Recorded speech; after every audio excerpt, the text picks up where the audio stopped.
এই প্রিন্টারটা আমাদের চুয়াডাঙ্গার জনি ফটোস্ট্যাট বলে একটা ফটোস্ট্যাট, খুব বড় একটা ফটোস্ট্যাটের দোকান চুয়াডাঙ্গা। সেই ফটোস্ট্যাট দোকানে জনি ভাই প্রিন্টারটা পাঠাইছে আমাদের কাছে। প্রিন্টারটার পেপার জ্যাম হয়ে যায়। পেপার জ্যাম হওয়ার যে অন্যতম একটা কারণ, সেটাই যে ট্যাফলন পেপার, এটাকে বলে ট্যাফলন পেপার বা ফিউজার ফিল্ম। এই যে ফিউজার ফিল্ম দেখেন কি পরিমাণ কালো হয়ে গেছে, একেবারে কালো হয়ে আছে, এবং ভিতরে যে একটা জেল থাকে ওই জেলটা শুকায় যায়, যার কারণে পেজটা অর্ধেক এসে জ্যাম।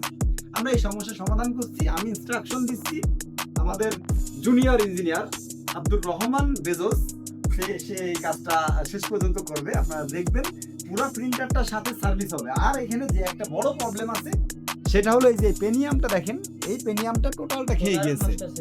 এই পেনিয়ামটা খেয়ে গিয়েছে, আমরা এই পেনিয়ামটা রিপ্লেস করে দেবো, দিয়ে প্রিন্টারটা স্মুথ করে একেবারে এই ক্লাসের একটা প্রিন্টার ইনশাআল্লাহ কিছুক্ষণের মধ্যে হয়ে যাবে।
এই দেখেন ঠিক আছে ভাই। এই দেখেন